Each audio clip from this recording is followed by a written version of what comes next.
ஒரே ஒரு 5 லிட்டர் இதய மந்த்ரா கடல் எண்ணெய் பேக் ஒரு மாசம் முழுசுக்கும் அத்தனை சமையல முடிச்சு விடலாம். இதய மந்த்ரா.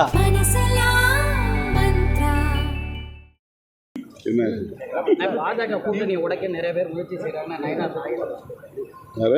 பாஜக கூட்டணியை உடைக்க நிறைய பேர் முயற்சி செய்யறாங்க. நயனார் நாகேந்திரன்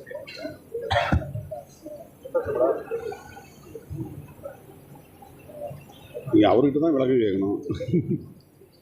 யார் உடைக்கிறாங்க, எப்படி உடைக்க போகிறாங்கன்னு. அது பாஜக கூட்டணியா அதிமுக கூட்டணியா, முதல்ல அதை அவங்க தெளிவுபடுத்தணும். தமிழ்நாடு சட்டமன்ற பொதுத் தேர்தல் இங்கே அதிமுக தலைமையில் கூட்டணி இருக்கிறதா நாம் நம்பிக்கிட்டு இருக்கிறோம். பாஜக தலைவர்கள் பாஜக கூட்டணின்னு சொல்கிறாங்க, என்டிஏன்னு சொல்கிறாங்க. தமிழ்நாட்டில் திமுக தலைமையிலான கூட்டணிக்கு மதசார்பற்ற முற்போக்கு கூட்டணின்னு பேர் வச்சுருக்காங்க. மதசார்பற்ற முற்போக்கு கூட்டணியில் இருக்கிற கட்சிகள் இந்தியா கூட்டணியில் இருக்குது. இப்போ தமிழ்நாட்டில் அதிமுக பாஜக ரெண்டும் சேர்ந்து இந்தியா கூட்டணியாக இருக்காங்க. என்டிஏ கூட்டணியாக இருக்காங்களா அல்லது அதிமுக தனியாக அந்த கூட்டணிக்கு பெயர் வைத்திருக்கிறதா என்ற கேள்வி எழுகிறது.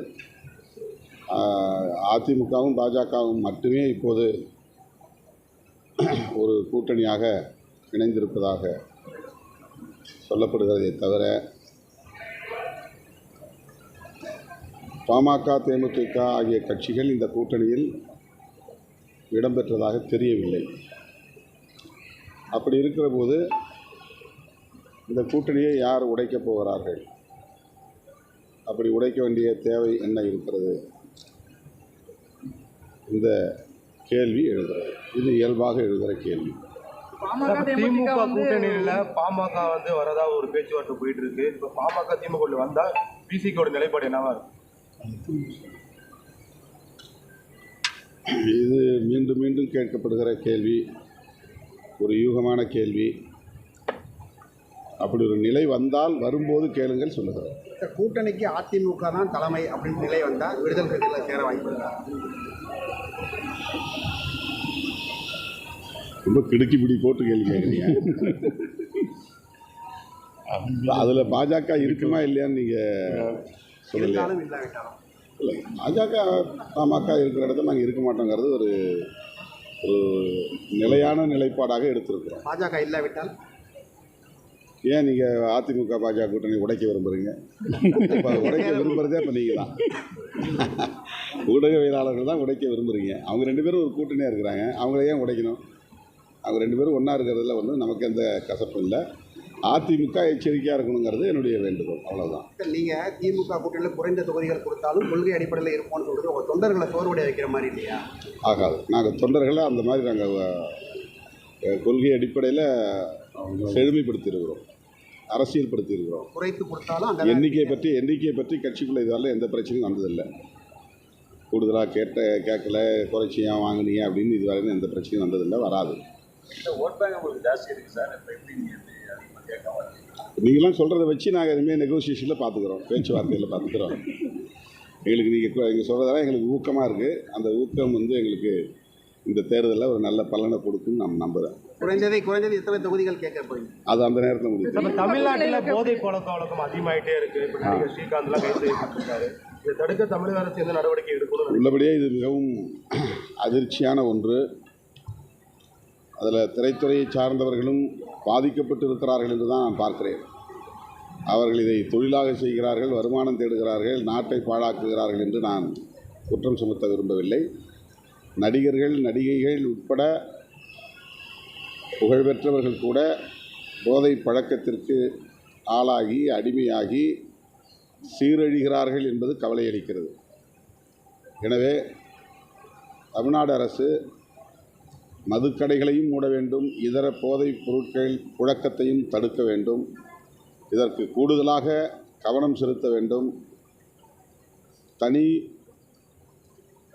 உளவு பிரிவை உருவாக்கி ஏற்கனவே இருந்தாலும் கூட தனி படையை அமைத்து இதை ஒரு கட்டுக்குள் கொண்டு வர வேண்டும். தமிழ்நாட்டு இளைஞர்களை காப்பாற்ற வேண்டும் என்று கேட்டுக்கொள்கிறேன். தமிழ்நாட்டில் பூர்ண மதுவிலக்கு அமல்படுத்தணும்னு டிசிகேவோட நிலைப்பாடாகவே இருக்குது. ஆனால் மாநில அரசு தேர்தல் அறிக்கை கொடுத்து நிறைவேற்றல. ஸோ ஏன் அதுக்கு என்ன சிக்கல் தமிழ்நாட்டில் பூர்ண மதுவிலை கொண்டு வரதுல?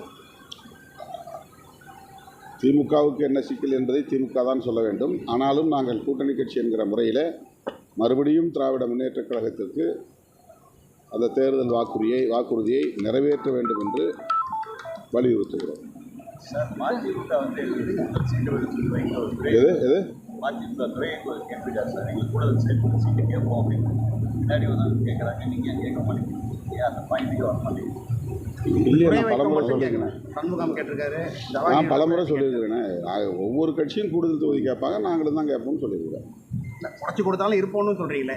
இல்லை, அது நெகோசியேஷனில் முடிவாக வேண்டிய விஷயம். அது முன்னாடியே உங்கள்கிட்ட எப்படி சொல்ல முடியும்? அவங்கள்ட்ட பேச வேண்டிய விஷயங்கள்லாம் உங்கள்கிட்ட பேசினா எப்படி? அது ஒற்றை இலக்கா இரட்டை இலக்கா சார் தொகுதிகள்? சரி, 3 இலக்கு. பள்ளி மாநில நடுவோட்டு சட்டம் போட்டுக்கிறாங்க. பொதுவாக காலங்கள் அந்த மாதிரி எப்படி எப்படி திருப்பூர் மாவட்டம், திருப்பூரில் பல்லடத்தில் அரசு பள்ளி மாணவிகளை மோதிக்கிறாங்க, கேங் வார். அது என்னன்னு தெரியல.